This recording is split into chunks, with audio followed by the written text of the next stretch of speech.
മൂകം കരോതി വാചാലം പങ്കും ലംഘയത്തെ ഗിരിം യത്കൃപാത്തമഹം വന്ദേ പരമാനന്ദമാധവം.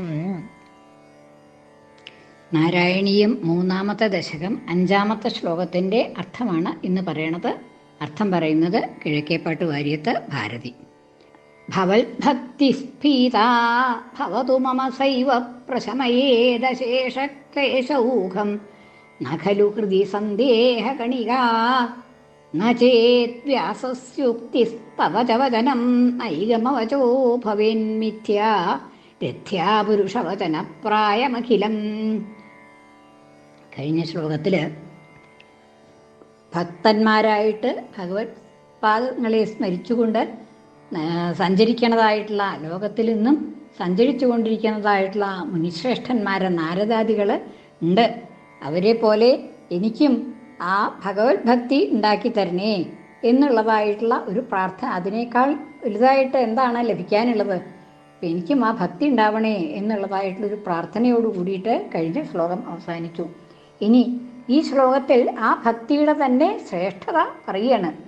ഭവൽ ഭക്തി ഭവതി, അങ്ങയിലുള്ളതായിട്ടുള്ള ഭക്തി, ഭഗവാനിലുള്ളതായിട്ടുള്ള ഭക്തി സ്ഫീത, അത് വർദ്ധിച്ചു വന്നു കഴിഞ്ഞാൽ, ഭഗവത് ഭക്തി അത്യധികമായിട്ട് വർദ്ധിച്ചു കഴിഞ്ഞാൽ, ഭവതു മമ സൈവ സ്ഫീതാ ഭവതു, അത് എനിക്ക് എന്നിൽ പ്രസരിക്കട്ടെ, അത് എന്നിൽ വർദ്ധിച്ചു വരട്ടെ, അങ്ങയോടുള്ള ഭക്തി എന്നിൽ അത്യധികമായി വർദ്ധിച്ചു വരട്ടെ, വലുതായി വരട്ടെ.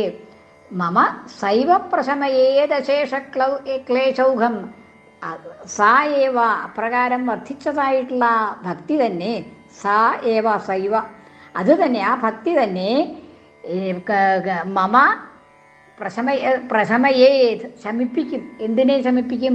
എൻ്റേതായിട്ടുള്ള മമ, എൻ്റേതായിട്ടുള്ള അശേഷക്ലേശൗഘം, എല്ലാ ക്ലേശങ്ങളെയും, അശേഷമായിട്ടുള്ള ശേഷിക്കാത്തതായി, ശേഷിപ്പായിട്ട് ഒന്നുമില്ലാത്ത വിധത്തിൽ, അതായത് സർവ ക്ലേശങ്ങളുടെ സമൂഹങ്ങളെയും, ഓഹം സമൂഹം, അശേഷക്ലേശൗഘം, എല്ലാ ക്ലേശങ്ങളുടെ സമൂഹങ്ങളെയും, എത്ര ക്ലേശം എനിക്കുണ്ടെങ്കിലും ശാരീരികമായിട്ടോ മാനസികമായിട്ടോ ഉള്ളതായിട്ടുള്ള സർവക്ലേശങ്ങളെയും നശിപ്പിക്കും. പ്രശമയേത്, ശമിപ്പിക്കും, ഇല്ലാതാക്കും എന്നുള്ളതിന് നഖലു ഹൃദി സന്ദേഹഗണിക, എനിക്ക് ഒട്ടും സംശയമില്ല. മമ ഹൃദി, എൻ്റെ ഹൃദയത്തിൽ സന്ദേഹകണിക നഹി, സന്ദേഹകണിക, സംശയത്തിൻ്റെ ലേശം പോലും ഇല്ല. സന്ദേഹം എന്ന് മാത്രമല്ല, സന്ദേഹത്തിൻ്റെ കണിക പോലും, അല്പം പോലും സംശയം എനിക്കതിൽ ഇല്ല.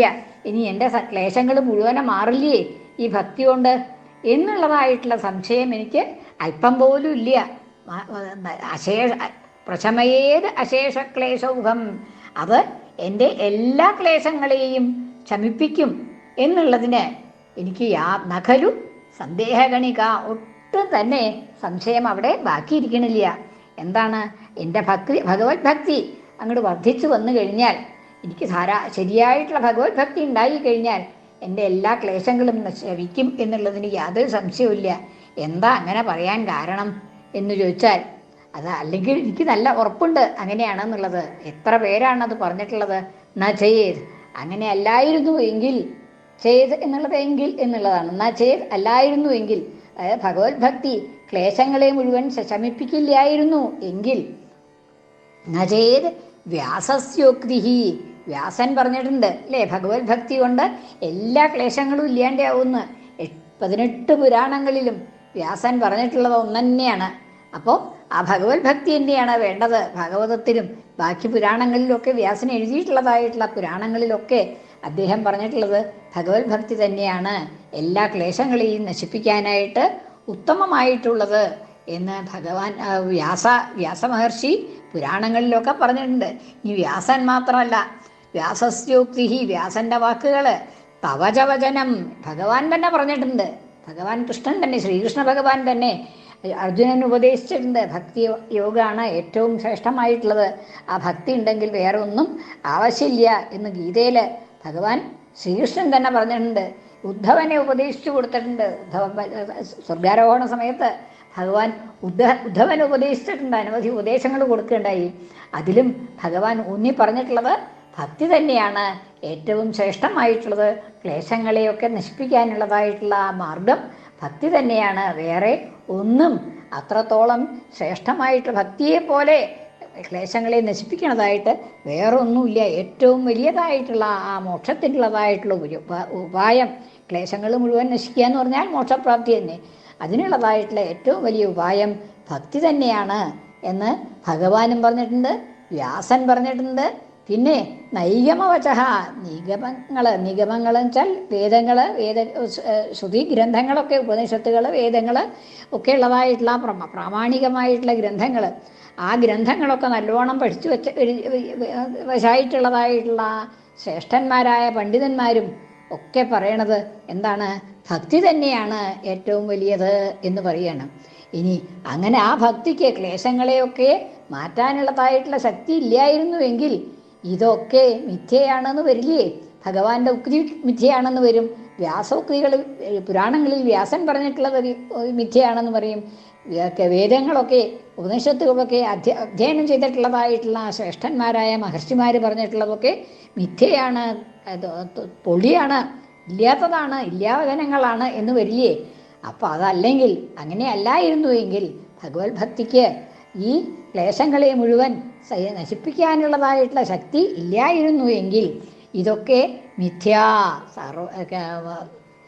ചേത് വ്യാസസ്യോക്തി, വ്യാസന്റെ വാക്ക്, തവചവചനം അങ്ങയുടെ വാക്ക്, ഭഗവാന്റെ വാക്ക്, നൈഗമവചഃ നിഗമങ്ങളിൽ പറയുന്നതായിട്ടുള്ള വാക്കുകൾ, നിഗമജ്ഞന്മാര് വേദജ്ഞന്മാർ പറയുന്നതായിട്ടുള്ള വാക്കുകൾ, ഇതൊക്കെ ഭവേത് മിഥ്യ, അതൊക്കെ മിഥ്യയാണെന്ന് വരും. മിഥ്യ എങ്ങനെ? രഥ്യാപുരുഷവചനപ്രായം, രഥ്യാപുരുഷന്മാര്, വഴിയിൽ പോണ ആളുകൾ, വഴിയിൽ പോണവർ ഇങ്ങനെ എന്തെങ്കിലും പറഞ്ഞുകൊണ്ട് പറഞ്ഞുകൊണ്ട് നടക്കുക ഇല്ലേ? അപ്പോൾ അതൊക്കെ നമുക്ക് വിശ്വസിക്കാൻ പറ്റുമോ? ഇല്ല. രഥ്യാപുരുഷവചനപ്രായം, രഥ്യാപുരുഷന്മാര്, വഴിപോക്കരുടെ വാക്കുകൾ, അതുപോലെ അതിന് തുല്യമായിട്ടുള്ള പ്രായം എന്ന് പറഞ്ഞാൽ ഏകദേശം അതുപോലെ തന്നെ എന്നുള്ള അർത്ഥമാണ്. രഥ്യാപുരുഷന്മാരുടെ വാക്കുകൾക്ക് തുല്യമായിട്ട് വരും രഥ്യാപുരുഷവചനപ്രായം. രഥ്യാപുരുഷന്മാരുടെ വാക്കുകൾക്ക് തുല്യമായിട്ട് തീരും, തുല്യമാണ് എന്ന് വരും. വ്യാസന്റെ വാക്കാണെങ്കിലും ഭഗവാന്റെ വാക്കാണെന്നും വേദജ്ഞന്മാരുടെ വാക്കാണെങ്കിലും ഒക്കെ വഴിപോക്കരുടെ വാക്ക് പോലെയാണെന്ന് വരും. അപ്പം അതുകൊണ്ട് അങ്ങനെയല്ല, അതൊക്കെ നമുക്ക് അഖിലം, ഇതെല്ലാം തന്നെ രഥ്യാപുരുഷവചനപ്രായം അഖിലം, ഇത് മുഴുവനെ ഈ വാക്കുകളൊക്കെ വേദങ്ങളിൽ പറഞ്ഞിട്ടുള്ളതും ഭഗവാൻ പറഞ്ഞിട്ടുള്ളതും വ്യാസൻ പറഞ്ഞിട്ടുള്ളതും ഒക്കെ തന്നെ മിഥ്യയാണ് എന്ന് വരും. എങ്ങനെയാണെങ്കിൽ ഭഗവത് ഭക്തിക്ക് എല്ലാ ക്ലേശങ്ങളെയും നശിപ്പിക്കാനുള്ള കഴിവ് ഇല്ലായിരുന്നു എങ്കിൽ, അത് അങ്ങനെയല്ല, അതിന് കഴിവുണ്ട്, എല്ലാ ക്ലേശങ്ങളെയും നശിപ്പിക്കാനുള്ളതായിട്ടുള്ള കഴിവുണ്ട്. ഇതൊന്നും രഥ്യാപുരുഷവചനല്ല, വഴിപോക്കർ പറയുന്ന വാക്കുകളെ പോലെയല്ല. വഴിപോക്കർ പറയുന്നത് വാസ്തവത്തിൽ നമുക്ക് ശ്രദ്ധിക്കാൻ പറ്റില്ല, ആളുകൾ എന്തെങ്കിലുമൊക്കെ പറഞ്ഞുകൊണ്ട് പോകും അല്ലേ? അങ്ങനെ വിശ്വസിക്കാവുന്നതായിട്ടുള്ള വാക്കുകൾ, ആപ്തവചനം എന്നാണ് പറയുക. ആപ്തന്മാരുടെ വാക്കുകളെ വിശ്വസിക്കാവൂ. ആ ആപ്തന്മാരുടെ കൂട്ടത്തിൽ വഴിപോക്കരെ നമ്മൾ ഉൾപ്പെടുത്താറില്ല. സാധാരണയായിട്ട് നമുക്ക് അതിൽ ആപ്തന്മാരെന്ന് വെച്ചാൽ വിശ്വസിക്കാവുന്നതായിട്ടുള്ള ആളുകൾ, അങ്ങനെ വിശ്വസിക്കാവുന്നവരായിട്ട് വഴിപോക്കരെ കണക്കാക്കാറില്ല. അപ്പം ഇതൊന്നും മിഥ്യയാണ് എങ്കിൽ ഇവരുടെ വാക്കുകളൊക്കെ വ്യാസന്റെ വാക്കുകളും ഭഗവാന്റെ വാക്കുകളും നിഗമജ്ഞന്മാരുടെ വാക്കുകളും ഒക്കെ മിഥ്യയാണ് എന്ന് വരികയാണെങ്കിൽ, മിഥ്യയായിട്ട് വരികയാണെങ്കിൽ അതൊക്കെ ഈ വഴിപോക്കരുടെ വാക്കുകളെ പോലെയാവുള്ളൂ, വിശ്വസിക്കത്തക്കതല്ല. ഭഗവത് ഭക്തി ഏറ്റവും ശ്രേഷ്ഠമായിട്ടുള്ളതാണ്, എൻ്റെ ക്ലേശങ്ങളെയെല്ലാം നശിപ്പിക്കും എന്നുള്ളതിന് എനിക്ക് യാതൊരു സംശയവുമില്ല എന്നാണ് അതായത് ശ്ലോകത്തിൻ്റെ അർത്ഥം. ഭവത്ഭക്തിസ്ഫീതാ ഭവതു മമ സൈവ പ്രശമയേദശേഷക്ലേശൗഖം ന ഖലു ഹൃദി സന്ദേഹകണികാ ന ചേത് വ്യാസസ്യോക്തിസ്തവചനം നൈഗമവചോ ഭവേന്മിഥ്യാ രഥ്യാപുരുഷവചനപ്രായമഖിലം.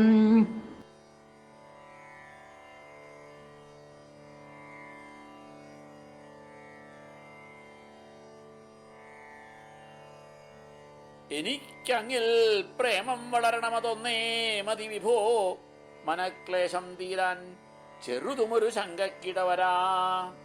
അതല്ലെങ്കിൽ വേദം തവ വചനവും വ്യാസമൊഴിയും വെറും ഭോഷ്കായിടും അഗതി പഥികർ ചൊല്ലിനു സമം. സർവത്ര ഗോവിന്ദാമ സങ്കീർത്തനം. ഗോവിന്ദ ഗോവിന്ദ.